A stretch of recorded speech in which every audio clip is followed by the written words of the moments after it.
Cool. That was Danger of Repetition, and that's from Motra. That's a band that I had on the other day. And Motra was they played over at the Exclusive Company, and I didn't see them yet, but they came highly recommended from my I can say hideous, right? Does that get bleeped? My hideous sister-in-law? Yes. That gets bleeped? Why would you say that? You don't think she's hideous? Well, I'm talking about Jerry. I have other sister-in-laws that aren't hideous. Hey. Oh, can we start over? I didn't know the mics were on. What the dickens? So that voice you hear is Scott Eastman, which is why you're listening. Because let's face it, this is probably the first one anybody's listening to. That's not no offense to all my other guests who are not hideous. And I'm kidding. I love my sister-in-law, and that's why I took her recommendation on this band, and that's Motra, and you can find them on Facebook, Motra, and it's like facebook.com/ I think it's M0TRA. I don't know if somebody else had the MOTRA, whatever. But they're pretty phenomenal. I listened to all their tracks, and I think they're pretty awesome. So you should see them live. And I'm here with Scott Eastman. Hey, I'm here. Yeah. So I don't want to run short-handed on time, so I'm going to jump right into it. And Scott, give me the 5-minute. I'm Scott, and here I am, world. Give me your elevator pitch. Well, thanks, Elliot. I really appreciate the time sitting down with you. I really do. So my name is Scott Eastman. I am the... And Gina yelled at me because I didn't have you on already. We're only at... This is like the 7th, I think. Sorry.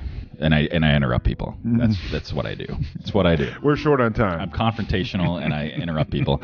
And so Gina was really mad that I didn't have you on yet. And I feel bad. It's totally my fault. I saw her at the farmer's market last night. Yeah. And as always, I wanted to make sure that I gave her a hug and let her know that I think she's awesome. And then she was talking about your podcast, and I said, Elliot mentioned that to me once. And I haven't been invited yet. And she's, oh, yeah, he's been doing this and this and that and that. And I'm like, see, because to me, the further it goes without being invited, that's the number I am on Elliot's friend list. And so if I'm like number 7 or whatever it is. 0. You're number 0. Yeah. I'm number 7, which means I'm like way down. But I said that, and I'm like, then Gina's like, no, I have to be 0. No, I don't know. She didn't say that. Right. Anyway, it's about scheduling. I was totally just giving her a hard time. I know. Giving you a hard time through her. You know what? If I thought that was real, I wouldn't be talking about it. All right. Okay. I only talk about fake things. Anyway, it was great to see Gina last night at the farmer's market. We had the fun photo bus down there. Yeah. I have not gotten to do that yet. No, she didn't even know we had it. She was like, well, I don't understand what you're doing down here. Yeah, there was some drama. Yeah, it's okay. I get it. Are we talking about that today? Are we moving past that? It's your show. All right. Hey, that was yesterday. Let's move to today. So, yeah, we had the Fun Photo Bus downtown. The Fun Photo Bus is part of our business. We're photographers. I'm a photographer.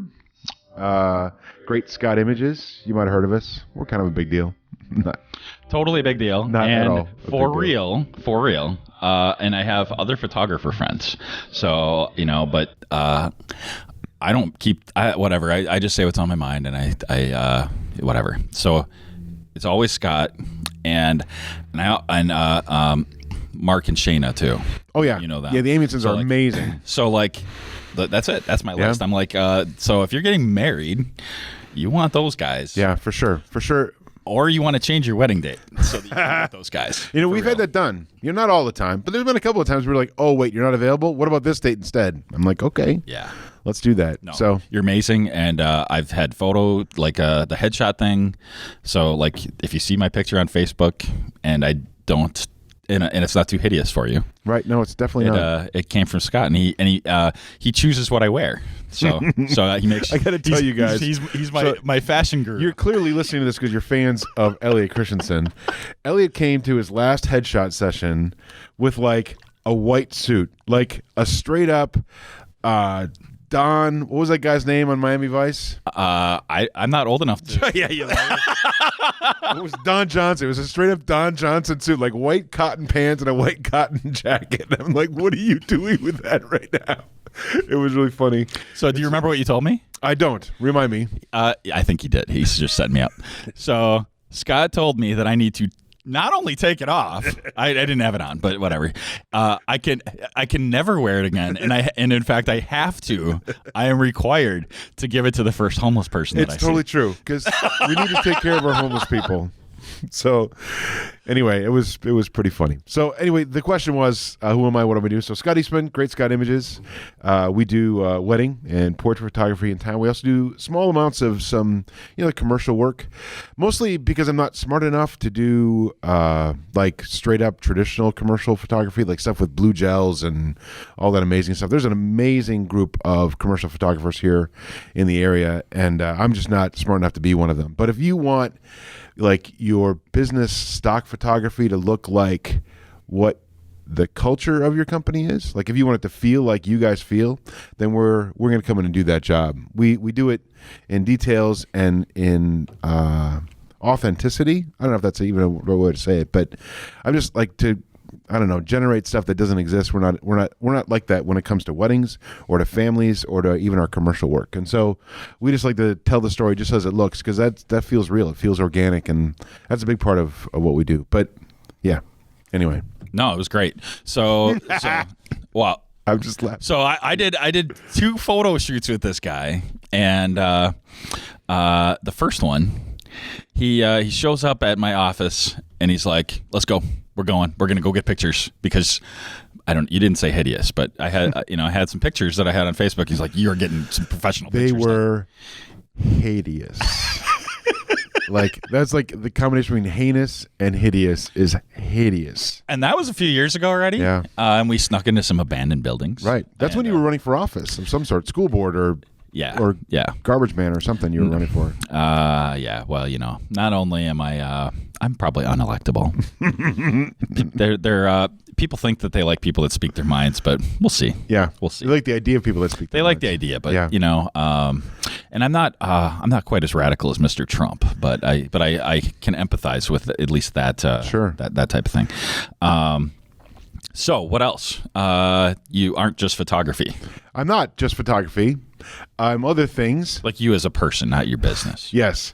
Although, and I'm sure you know this, like as a small business person, as a sole proprietorship, like it really does become who you are. And it's hard actually to get your hands around the other things that you might be. And so it's because it can consume you, easily. And you don't even know what's happening until you're like over your head.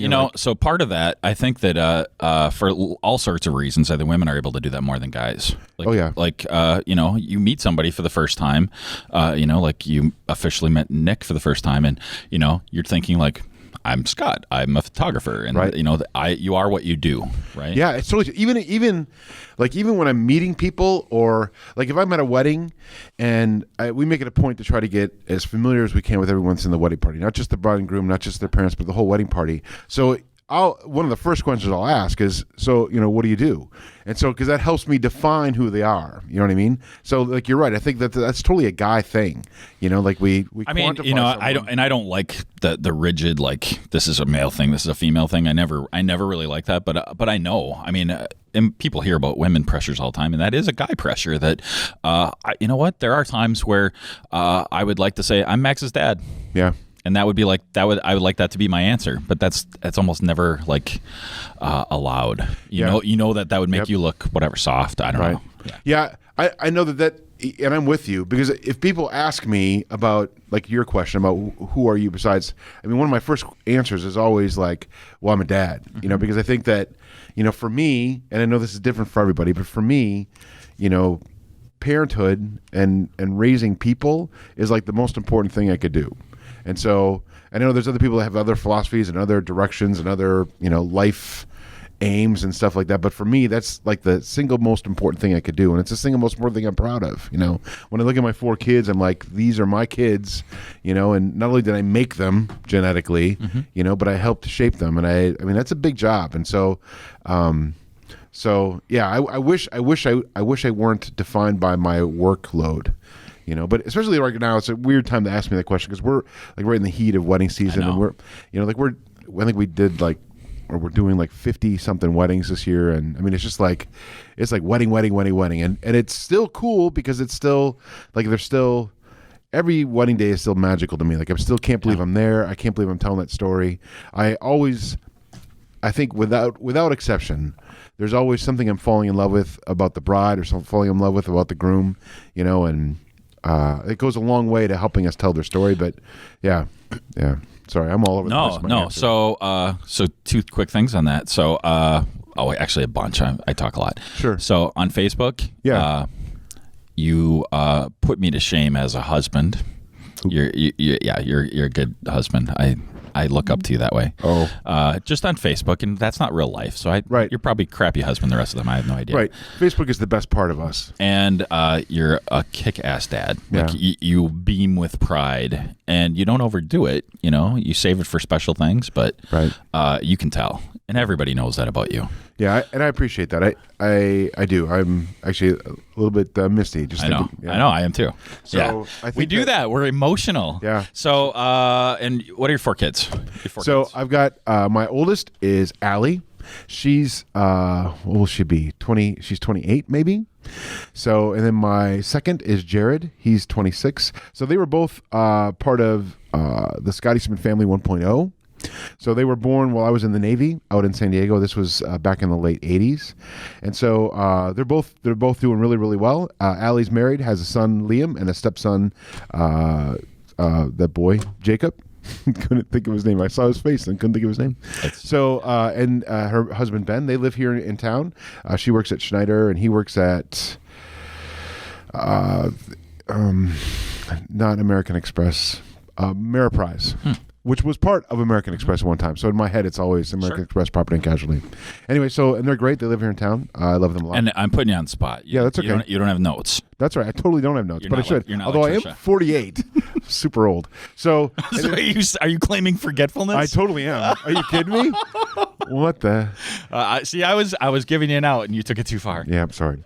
So then my son Jared, he's maybe you didn't even want to know this, but I'm telling you anyway because I love my kids. So Jared is a senior. Will be a senior at St. Norbert.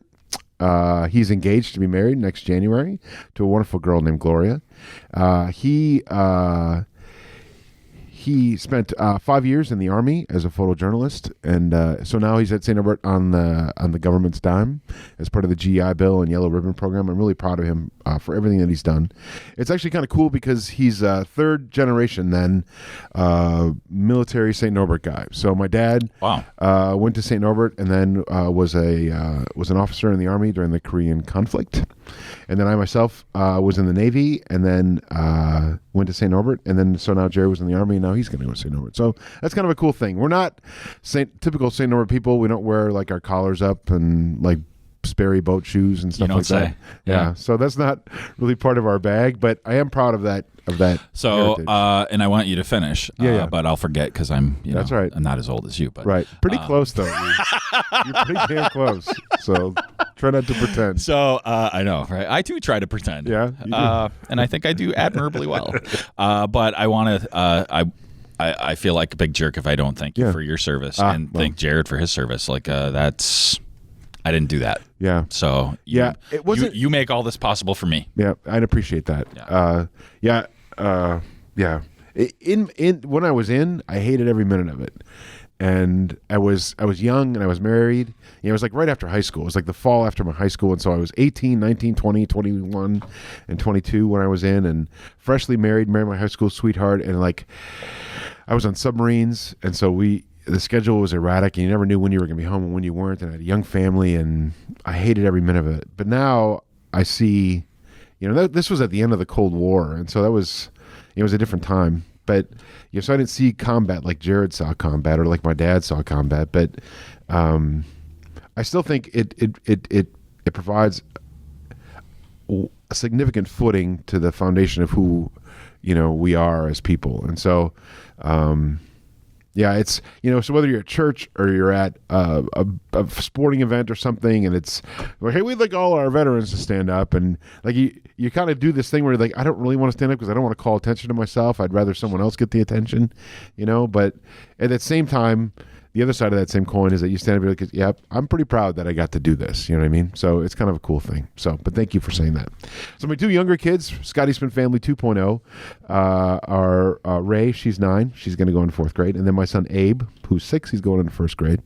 And so they're wonderful kids. And I find that I'm a better's not the right word. I'm a different kind of parent than I was with 1.0. Like when I was 20 and 22 and having kids, like you're a kid, you know what I mean? You didn't think you were. You thought you had your whole life together and you had all your shit, and you don't have that at all.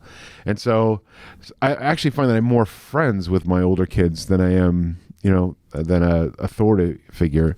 But what I find with my second set of kids is that, so I've been to concerts with my older kids, and we go to movies with my older kids, like movies that I want to see and stuff. And so, but like my younger kids, I find that I've got context now to parenthood, like that I didn't have the first time around. So being a parent at, 40 is way different because like you get what life kind of looks like. And I'm not at the end, but I'm definitely closer to the end than I am to the beginning. And so there's a context to parenthood that I didn't have the first time around. And so I don't think you need to be ashamed of having more experience. Yeah. Right. Yeah. Yeah. I just, man, now I can't not touch my kids. You know what I mean? Like I can't be around them and not have, my arm around them or make them hug me or, I just, like I said, that's for me, that's the essence of what my life is about. So anyway. No, that's good. That's good. You know what? People get to talk about those things. It's fine. So I want to talk about me again. Yeah, let's talk about you. Yeah. That's why I'm here. Yeah, no, it's not. And forgive me if this is not the first time that I met you in person, but I remember being at a business expo. Yep. You were wearing a hairnet. And you were working somewhere else, yep. And you brought some of your coworkers over to come and talk to me, and that never happened before, like in the business, and that changed me. Shut up! What are you talking about right now? That changed me. So we were at a business expo, and I don't remember the year, which is embarrassing and ridiculous. I should have written it down, but and I don't think about it like on this day my life changed forever. Because right. But I was I was thinking about it when this came up with you last night, and I'm like, of course I want to have you there. I feel like you've made me a better person. Come on, all the way around. Not only are you an excellent role model, but that changed me. It made me, because I'm a competitive guy, and I like always pushing forward and driving hard. And I would love to say that I'm, like Steve Jobs, but no. For good and bad, I'm not, right? I don't think that's all bad to say I'm not, but right. I'm somewhere in the middle, but I'm still more of an extreme kind of person than the average person, right? I don't think that's a surprise to anybody, and that absolutely changed me. And then there's another time.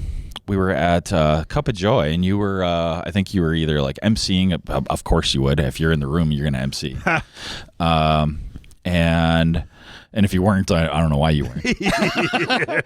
But then, I don't even remember. I think we were there because my brother was there for whatever. It's like an open mic night or something. Yep. I have no idea. And I felt like I was sneaking in the back with Gina, and you called us out, and I was almost on the floor. It was sort of like what you're talking about.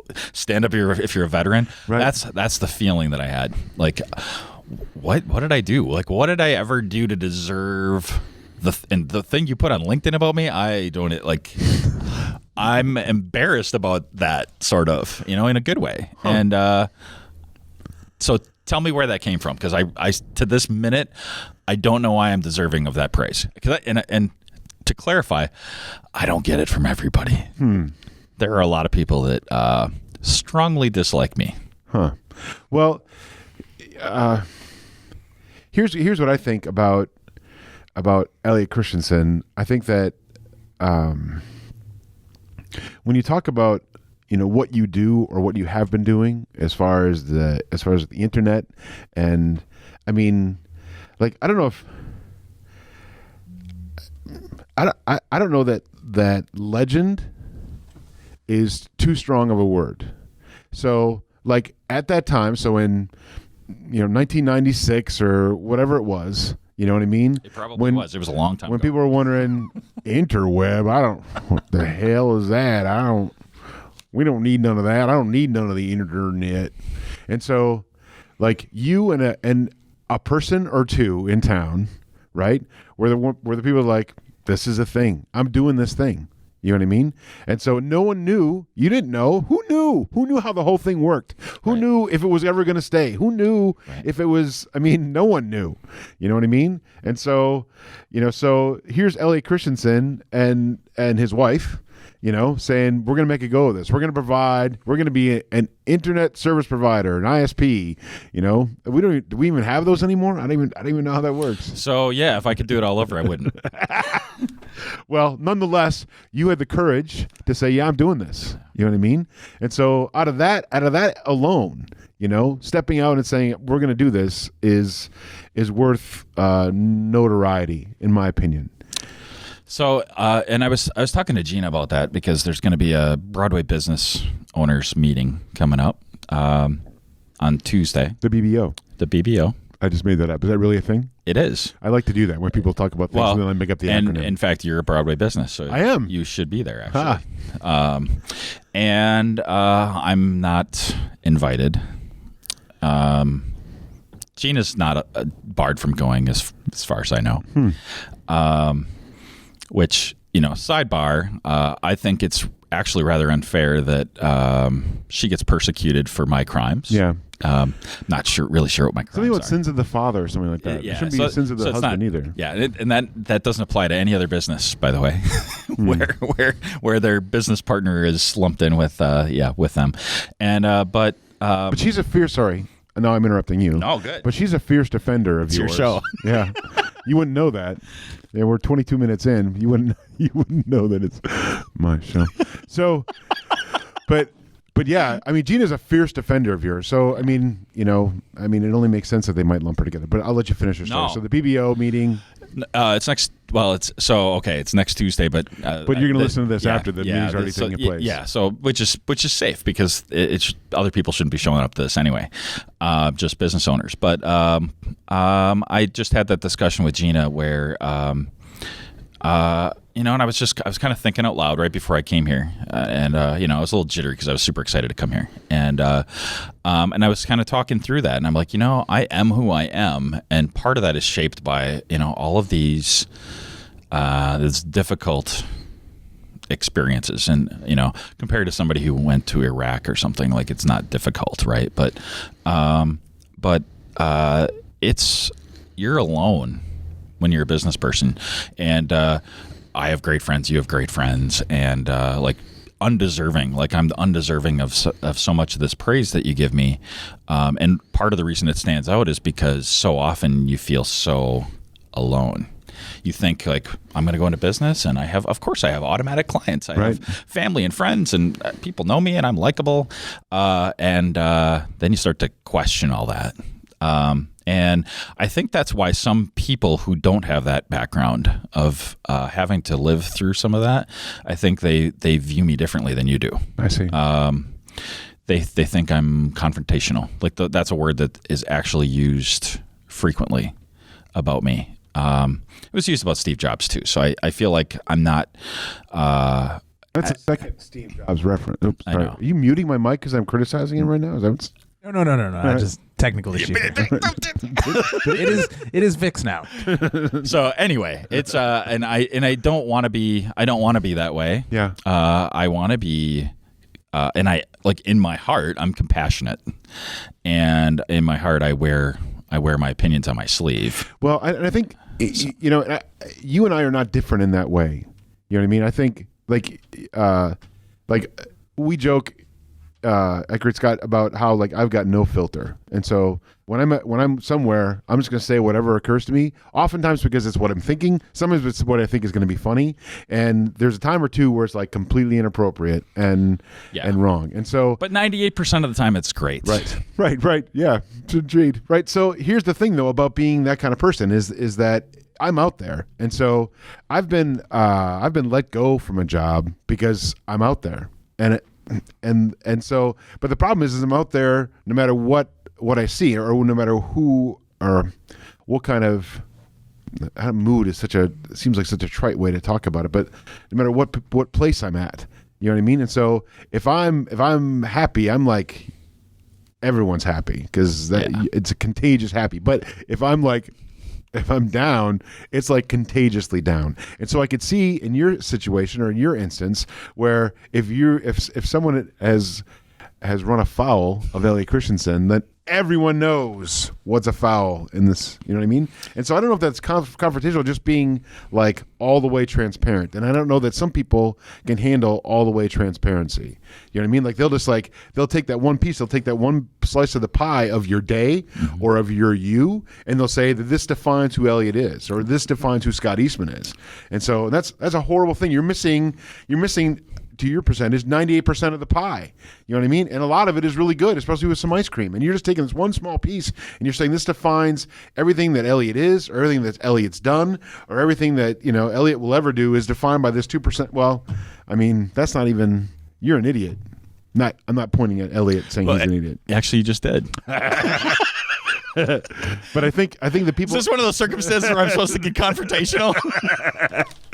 But I think it's a situation in business or in life where people are missing out because they don't want to deal with the humanity of business, or they want to deal with the humanity of a situation. They just want to say, this is how this makes me feel, this is how I'm seeing this, and this is where I'm stopping. I'm not going to listen anymore. I'm not going to consider anymore. This is the piece I'm taking from it, and this defines it for me. And that's a horrible misjudgment, I think. Yeah.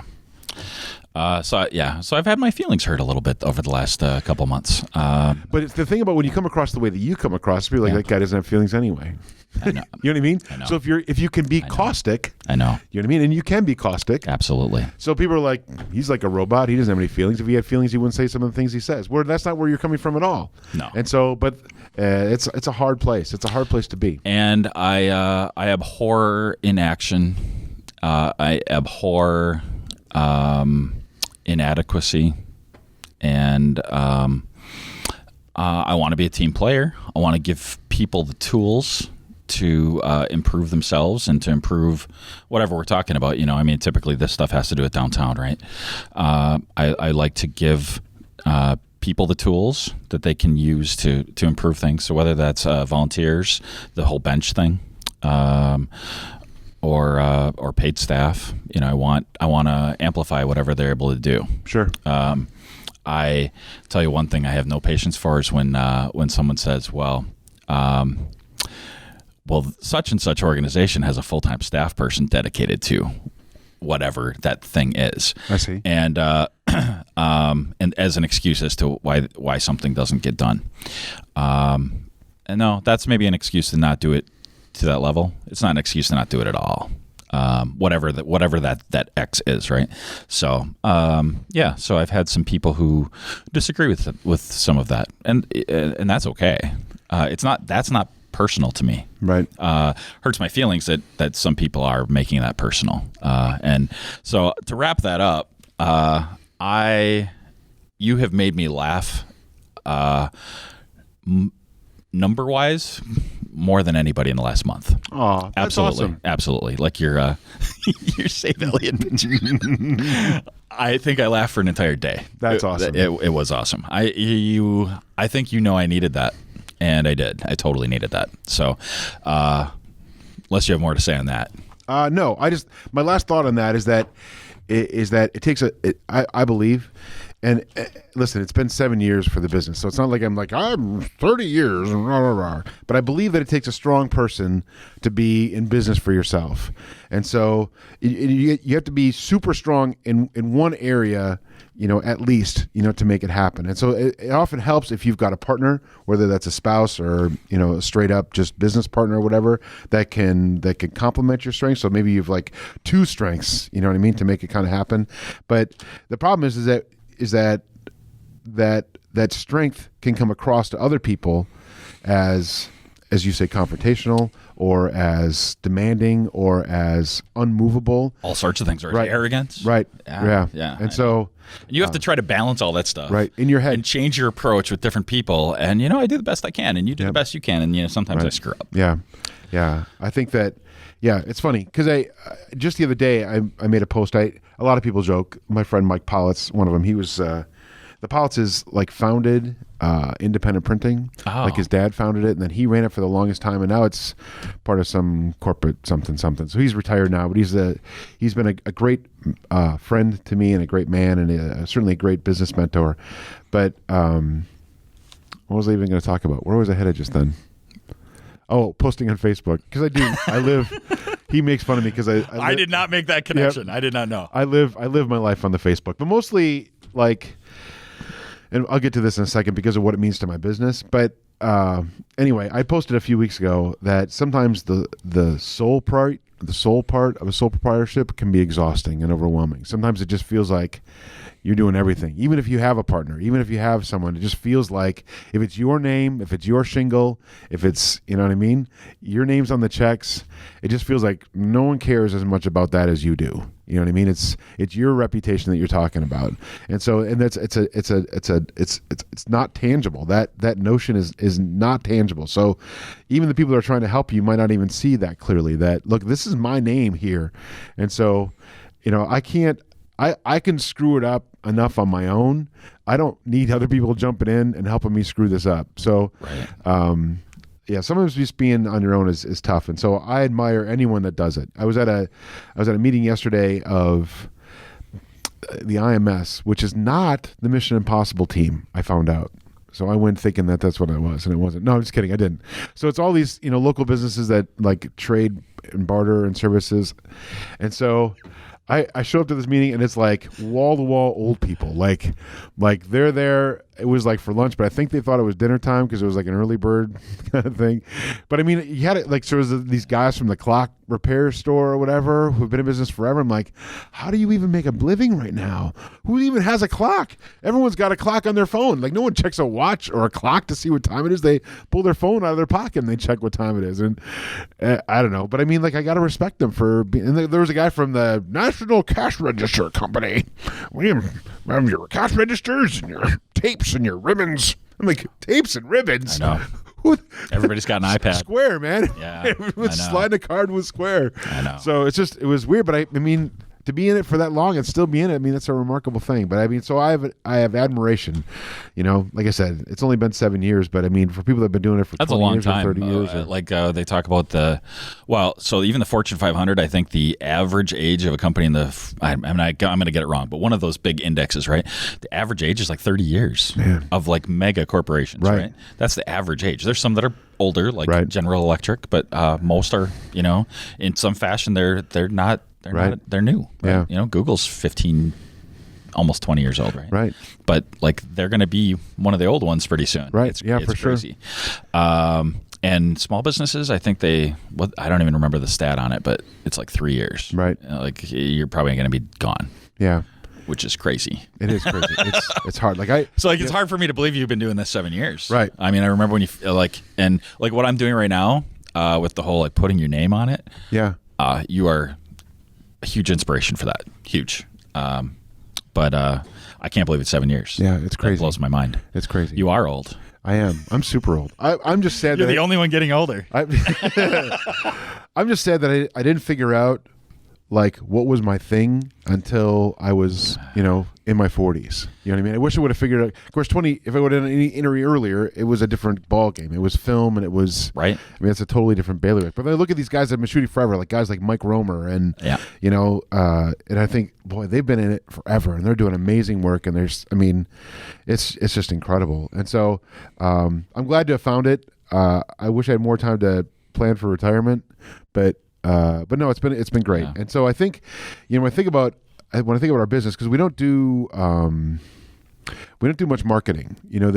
IMS thing, and I keep getting calls for like this magazine and this magazine, and we don't spend a cent in marketing apart from we do a wedding show in the summer, and everything else happens in social media, primarily on Facebook. Which, if you talk to most business people, they're like, Facebook's we're kind of already over the hump with Facebook. The way that Facebook is doing their algorithms and the way they're treating businesses is just not a good foundation anymore. It's like 7% now. Yeah, but I got to tell you, it's gangbusters for us. Yeah. To this day, it's still gangbusters. Partly because you are your business, right? Right, and that's true. And so it helps. It helps. I mean, it helps that I have a lot of friends. But more than that, from a business standpoint, we're in the kind of business where we have to develop and fully engage in a relationship like in 12 hours. You know what I mean? Right. So we show up so it actually helps like your business process by maybe knowing by having people know a little bit about you ahead of time. Yeah, right? for sure. Yeah. And so like we don't, I always say when we're on a consult or whatever, I could count on one hand the number of times that we've left a wedding where we didn't feel not obligated, but like compelled to like hug everyone in the wedding party. Like we all became friends that day. You know what I mean? And so that helps us when it comes to things like Facebook marketing, because now like I'll come home and on a Sunday morning, like 3 people at the wedding party have friend requests in. And I mean, that's cool. And I'm not saying that I'm super popular and awesome. I'm saying that helps me from a marketing standpoint, because now I can tag them, in my business page on the, you know what I mean, that we post. And so, it's just, it works for us. Facebook. But you are a good friend to people. Yeah, I think that, so it's not, you're not just whoring yourself. No, totally not. No, it's not. Yeah. It's not pretend. Yeah. It's not pretend. And so that's a better way to say it. I think that, and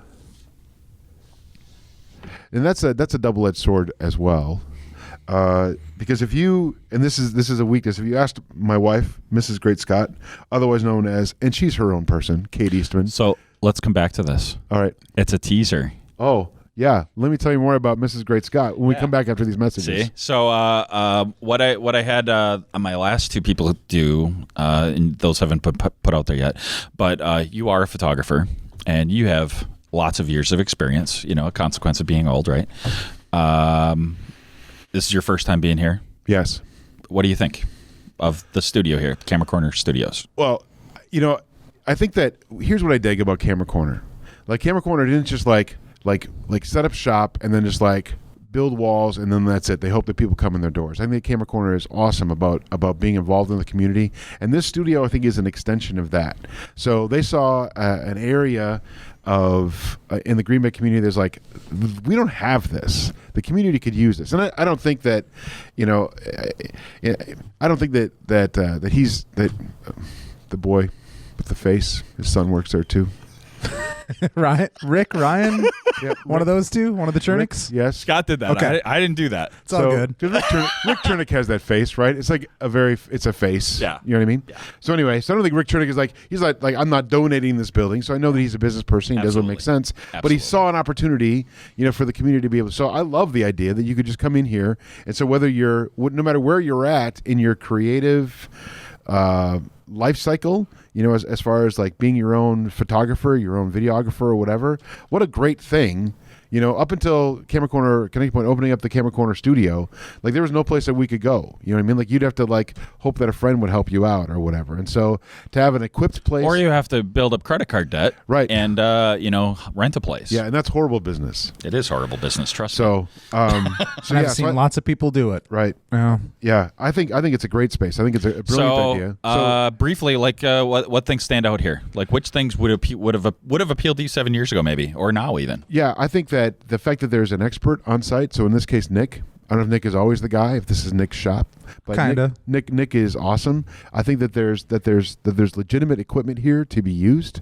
I think that actually the construction, so this at one time was like pip printing or like something printing or something, and so it's this great cinder block construction, which isn't romantic and amazing, from a architectural standpoint, but it's brilliant from a production studio standpoint. Like I don't hear any traffic from outside. And so that's awesome.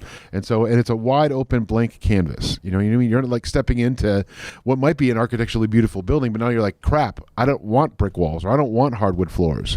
You know what I mean? I need to be able to do what I want to do. And so there's plenty of space here, including backdrops and whatnot to use. And so I think, it's an amazing space. I'm really impressed. Thanks, Scott. Well, and that was part of the thought too, is, I had a few photographers that, me as a video guy, I wanted to go the TV studio route and paint everything black and, just blank out the whole room. But then I had one of our photographers at the store who's like, well, you got to have some natural light, because you can't beat having natural light for certain shots. That's true. Which is why we have those movable walls that I was putting before we hit record. You can choose to open up the window, or we can block it off. So when I'm doing video, normally those form a box around the door. They also help with the soundproofing. So brilliant. Yeah, and I mean, you hit the nail on the head. The real design and idea was, we have some pieces of equipment like professional broadcast video cameras that we've always rented out for $300 to $400 a day, which just might not be affordable for everybody. But now that you're in our building and, we don't have the risk of sending it out. If you only need it for an hour or two, we'll charge you an hourly rate, and pay a tenth of what you would pay for a daily rate. Sure. So, yeah, I think it's a great opportunity, and we're excited to have it. We're excited to have Elliot's show here, and, seeing great people like you enjoying it is very encouraging to me. Yeah, I think, you asked me about me 7 years ago, and up until we had studio space downtown, when it got to be cold, I'm out. I'm done working. Yeah. You know what I mean? Because everything I shoot is outside, and even if I want to shoot inside, like I try stuff in my basement, but then you're shooting with 7-foot ceilings or whatever, and you're like, what the dickens? Mm-hmm. And so this is a great spot if you're a photographer, or even needing to do a video project or something, and you got to have a space to do it, like. So in the dead of winter, when you can't go outside, it's a great place to come in. So Nick talks about they've done some video things. They have a teleprompter. So I think you use it more for video than at this point. Yeah. And like I was saying to you the other day, I don't know if there's a photographer in their right mind that has work right now that would want to shoot inside. So I'm really expecting our photographer business to be very seasonal, probably October or November through February or March is probably when we'll start to see that photographer group come in. Half the year.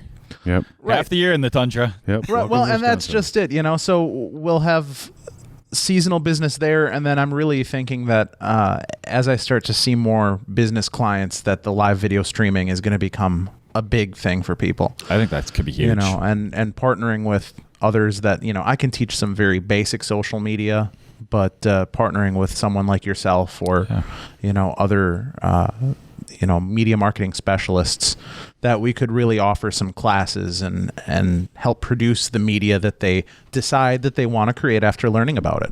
Right. It's awesome.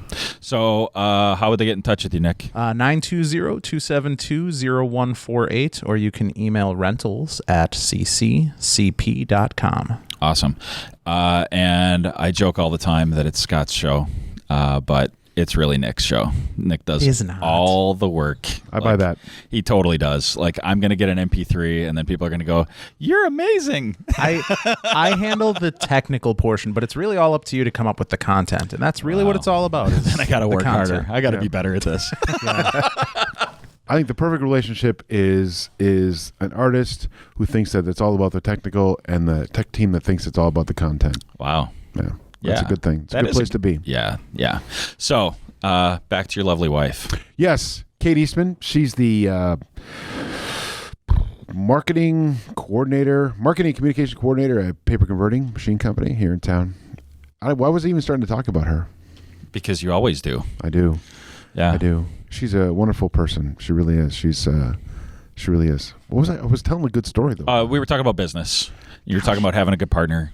Dang it. We could leave it at that. Yeah, she's a great partner. She's everything I'm not. And I'm not a lot of things. I think I'm a horrible admin. I'm a horrible follow-up. You can ask any one of my customers, and they'll tell you that.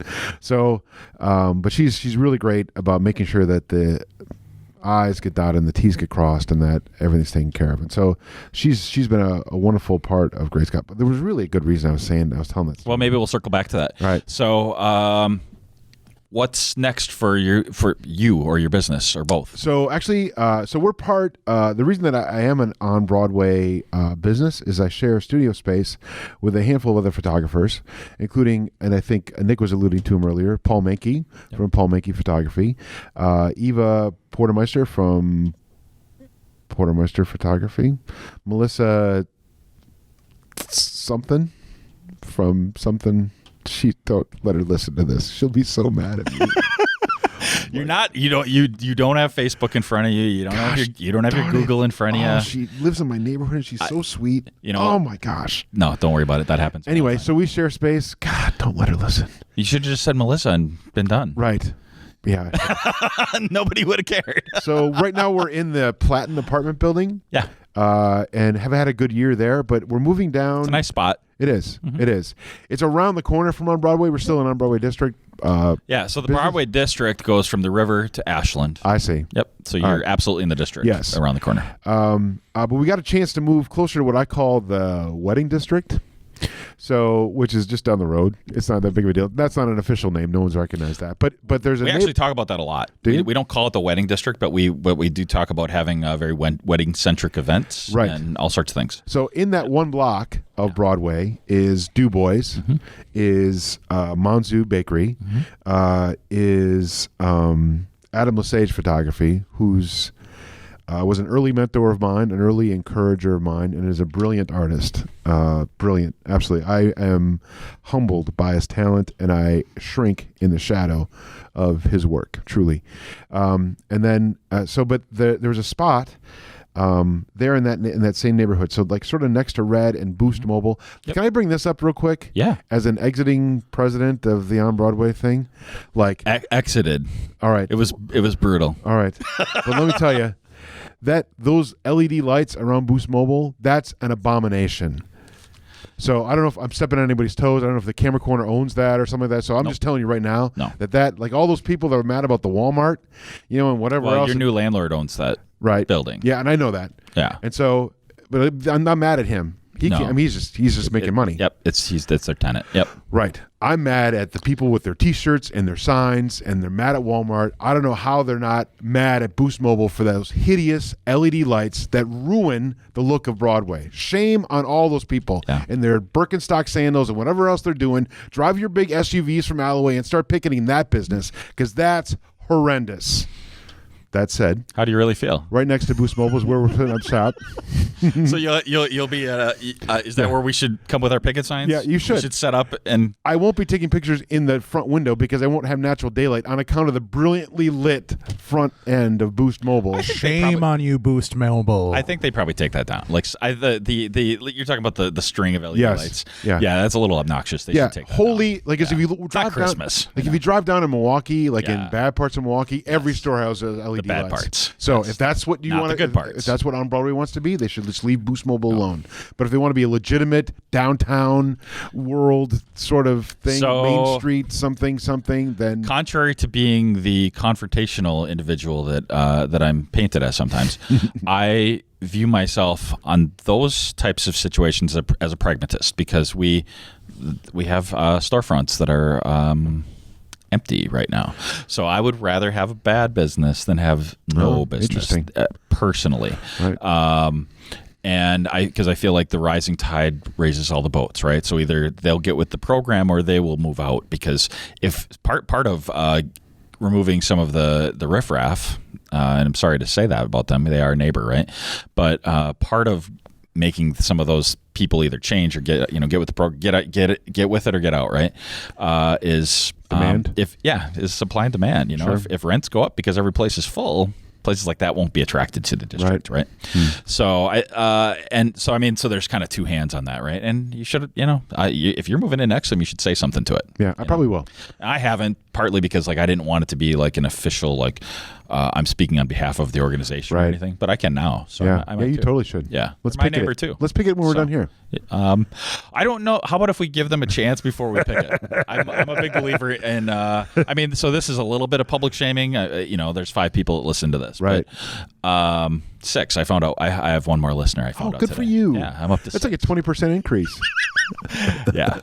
No, I actually get a little bit afraid of how many people are listening and how many people will listen, because I know it's only going to go up. But so it gets a little, I don't want to think about that.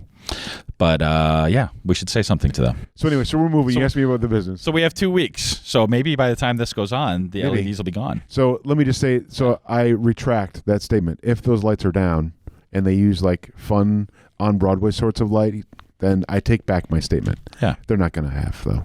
So I think this. I think Have you talked to them? Why would I? I have no position to talk to them. Well, you're going to be a neighbor. As a neighbor, I might. Yeah. But I mean, as like just a guy. I'm sure they're wonderful people, and they've done it. Actually, inside that store is actually a really nice location. I just think those lights just cheapen the whole street. I don't know how Red's not mad. I don't know how. You know why? Because they're not like we are. Which is. I think people feel like if they. They don't want to be perceived as being confrontational. Oh. Yeah, I'm not trying to be. I guess I'm not trying to be confrontational. I'm just saying. I don't know. Like for everything that on Broadway tries to make themselves or to paint the picture of. Wow. Your experience notwithstanding. I'm just saying overall. Yeah. You know what I mean? Yeah. And all the no Walmart people. Be local people. So 2 comments on that.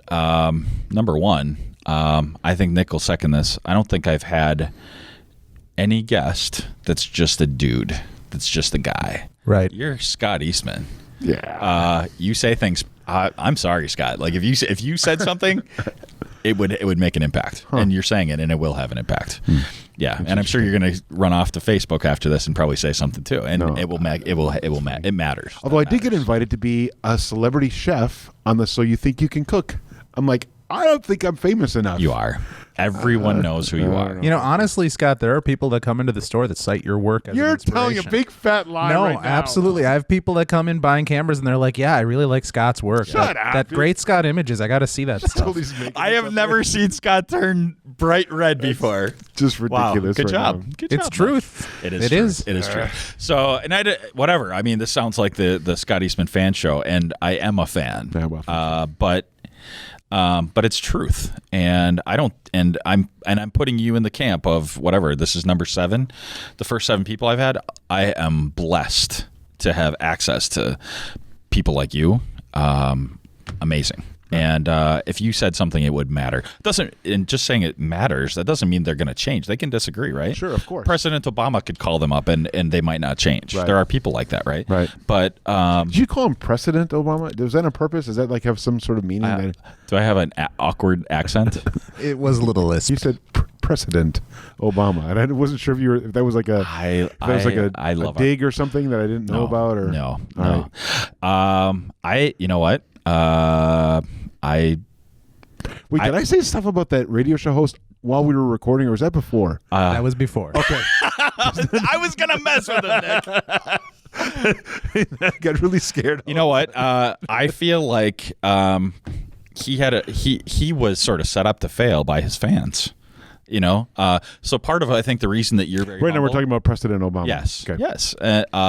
So I didn't intend to disrespect him or cut him down at all. I disagree with certain policies. I don't like universal health care. What we have is not universal health care, and it's sort of a problem, right? Right. But and being a small business person, I am in the thick of trying to figure out my own insurance kind of things, right? So it's not good. Maybe it's better than it was, but it's still not very good. Right. And I'm not going to say he inherited it. I don't think that his predecessor necessarily put as much on his plate as his fans. Right. So I understand where you want to be like, shut up, don't talk about how good I am, because it's sometimes you can put on a pedestal so high that you can only fall. So I feel that said, I feel like he's done almost everything that he could do. He's not a dictator, so there's only so much he can do with policy. Sure. So, Some people would argue. So, well, right. Sorry. Yeah. So, I'm about as far on the other side of the political spectrum as one could be from him, but I have a lot of respect and admiration for Obama as a president, as a person, anyway. Maybe not as a president or a precedent. Right. And I would love to have a beer with him. Totally, I would. I mean, who wouldn't? I guess that's part of it. Right. So right. Anyway, I digress. So what's going on with the business is we're moving from Dousman down to the Wedding District on Broadway. We're excited about that. That'll be in September at some point. So it's a really cool space. It's actually a space I've always coveted. It's a great storefront with some cool window work, and we can't access that window work yet because of in the 80s and the 70s, and everyone put those false ceilings in, and it was a miserable time architecturally, but it's actually a really beautiful space, and so we're anxious to get in there. Melissa K Photography, Did she text you? No. It just occurred to me. Because this isn't live. Right. I was just gonna say, you think this live or something? Well, it was him. It wasn't me. It was him. Melissa Sonnenberg, that's now coming back to me too, from Melissa K Photography. Both everyone that I work with does amazing things. Like Eva Portermeister, her work with families and Melissa's is breathtaking. Paul does so much. Paul works. I don't know anyone that works harder than Paul Mankey. You know, besides his business, he works at Camera Corner. He teaches classes. And one day I took my kid to swim lessons, and Paul Mankey was there like as a lifeguard or something. Like, what in the land? Who? Wow. Like, and he just got married. I'm like, how are you? When are you home? What are you doing? He works so hard. I assume that's all got to slow down now that he's married. You would think, but it's been like 6 months or something. I don't know. He's just, no one works harder than him, you know, and he knows what he is. He knows what his work is, and he works his ass off doing it. I'm impressed by him. At first, he's a bit of a personality like you. Like, if you're not familiar with that person or you don't get a chance to know them, you're like, what the, I don't even. Sure. You know? Yeah. But having gotten to know him, like, boy, what a guy. Like, Yeah, he's great. Yeah, good guy. Yeah. So anyway, they're all great people. So we're excited to share space downtown. It's hard for one photographer, I think, just to have a sole space for themselves. That's a lot of work to make up for just in rent. You know what I mean? And so, no, I think what you're doing is genius. Yeah. I'm jealous of that. You know, like when oh my God, we spent $200,000 on our build out, and I'm not wealthy. yeah, Like, I want some of that money back somehow. You know, partly because like we built a server room. We don't need that. Right. You know, like the cloud, right? right. So like you treat me like I have all of this ability to, you know, see around corners or see into the future. Oh my God, I wish I could redo so much. Yeah. So You still did a lot more right than you did wrong, though, Elliot. Thank you. But Green Bay Net wouldn't still have you. an address if you didn't. yeah. Thanks. But nonetheless. Yeah, I get it. Now I'm turning red. I wish I was smarter. You know, I wish I would have been more collaborative over the last 20 years and been smarter. I feel like you're a modern business. You know, that's Yeah. the way to do things Right. now. Right. So go on. Yes. Sorry. So anyway, so that's exciting. We're the business is going gangbusters. We're kind of at a crossroads for me myself, where I feel like we have to start making some decisions about like staff. Like right now, it's just kind of, you know, it's my wife and I, and then my partner, not in the business, but my partner in shooting is my nephew Chris. He's a great kid.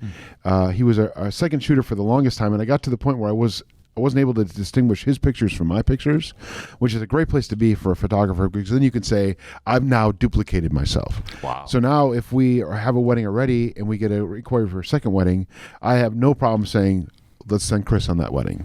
And so then we've got a handful of second shooters that come along, because we always shoot weddings anyway with two shooters.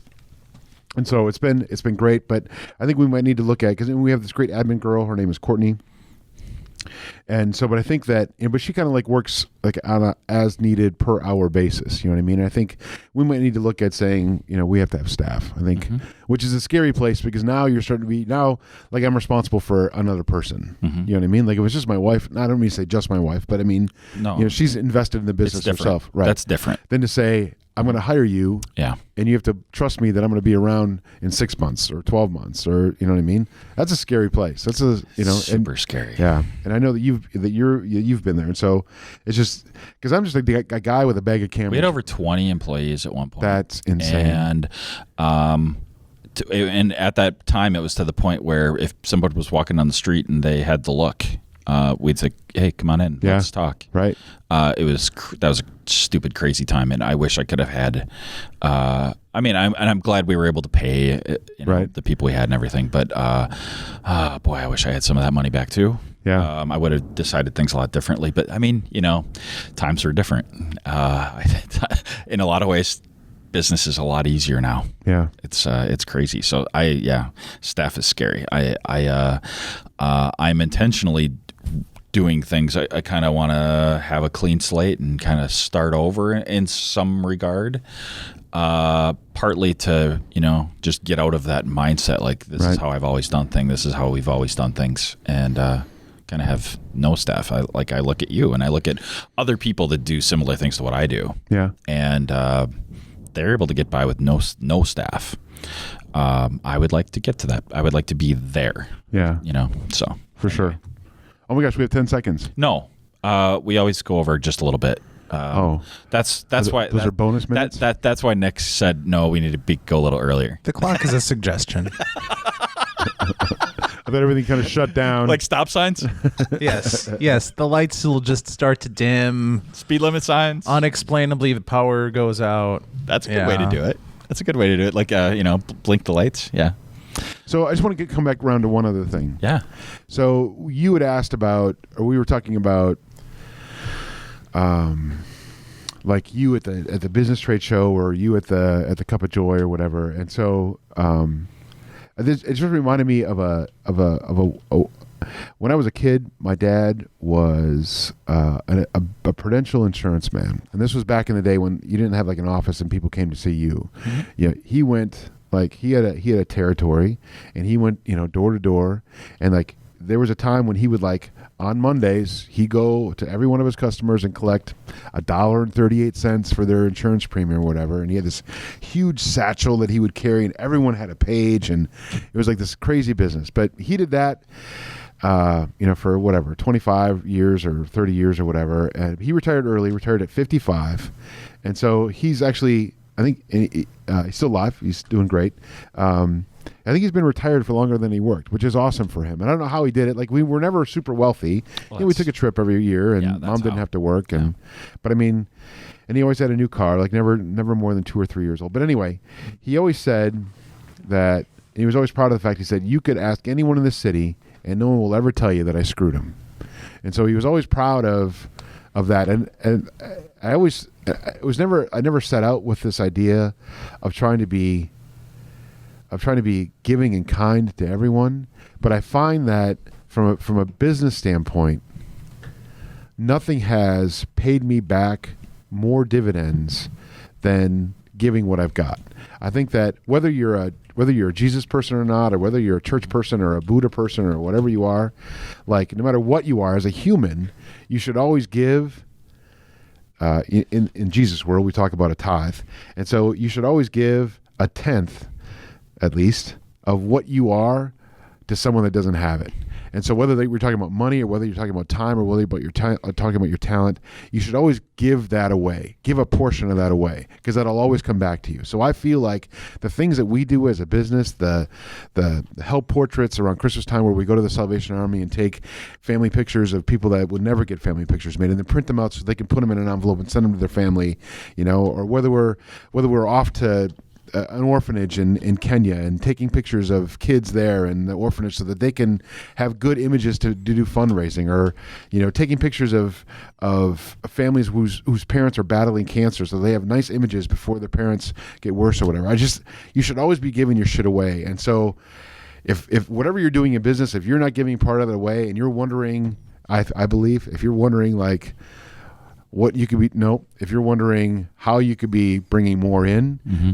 People recognize kindness, and people appreciate generosity. Not just the people that you're giving stuff to. And I'm not talking about, sorry, I'm a little bit passionate about this. Absolutely. I'm not talking about like making sure you give an extra $5 at your church, thing so that people are buying turkeys on Thanksgiving. I'm talking about straight up giving your stuff away, giving your time away, giving your product away, giving your services away for people that need it the most. Like I belong to this, now this sounds like self-promotion. I don't mean it to, but I belong to this group of other wedding vendors called 920 Weddings. And so in March, on a Sunday, March 20th, we're doing a wedding wish. And so right now we're taking video applications and submissions, candidates for a couple that are wanting to get married but can't get the money together because someone's sick or someone's been in the service or some other life-changing event.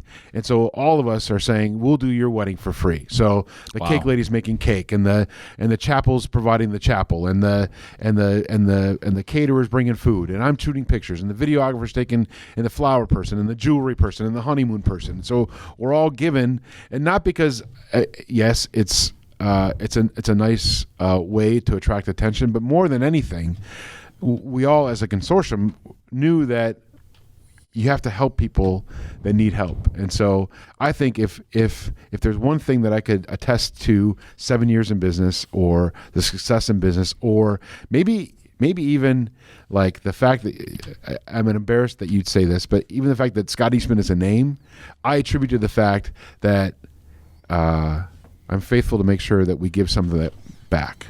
And you do. I think it's a big deal. It's a huge deal. Yeah.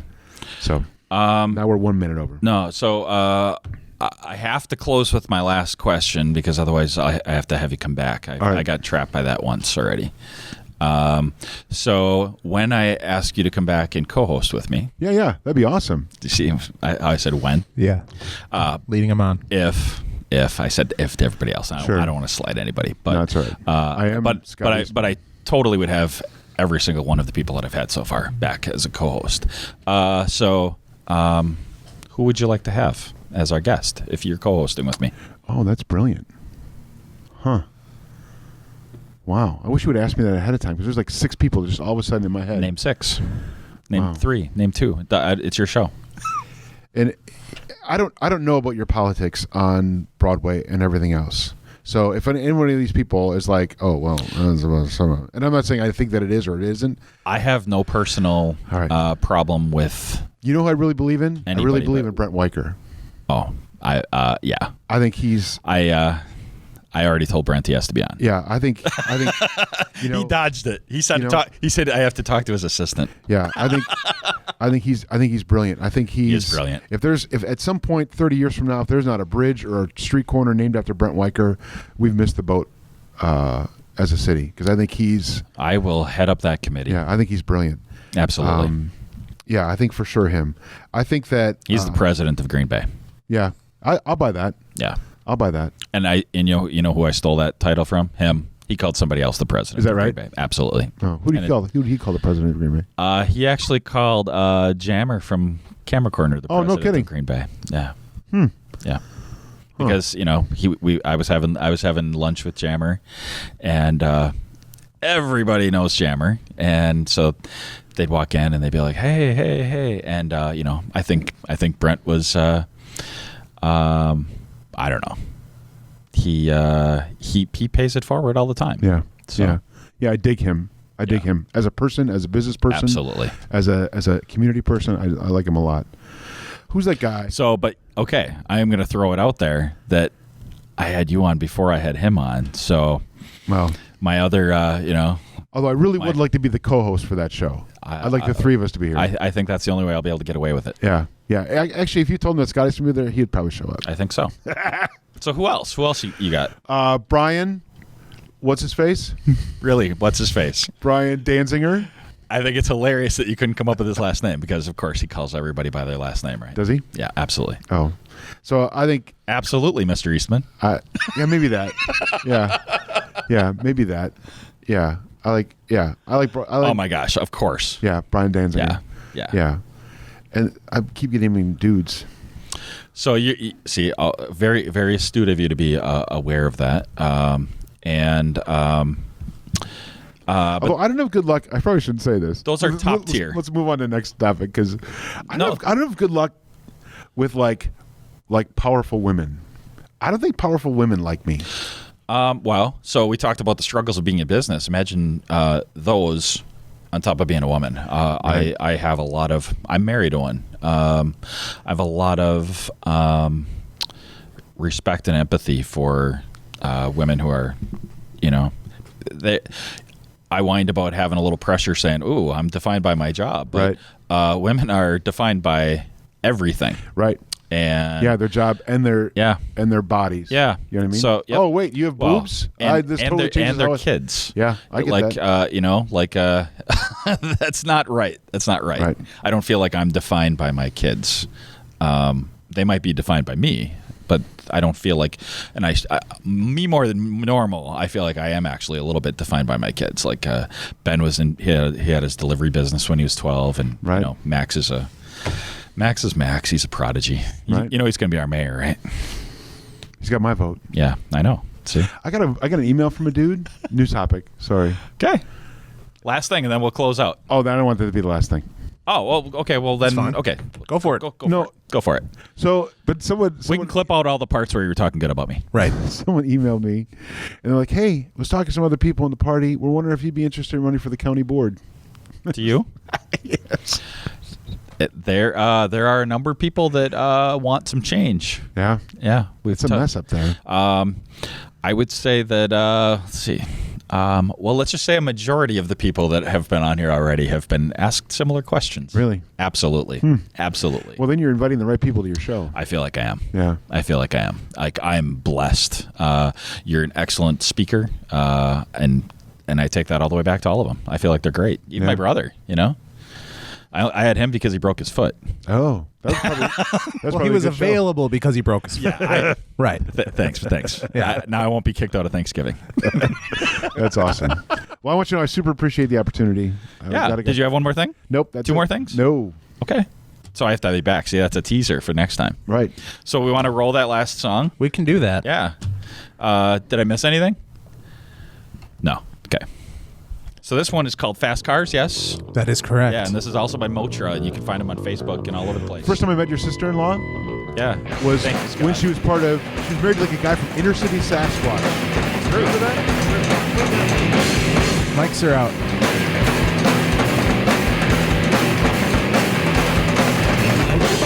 Take for what you took from me, cause send me in the back and let me the bleed. No one really cares which one I do, it's also in the end, we'll just gotta be ourselves. My friends and enemies and a run, so let me make enemies real, I guess. No one really matters, everyone's the same, no mess, but say you'll leave one shit. Right now! Slow down! I'm so scared! I'm prepared!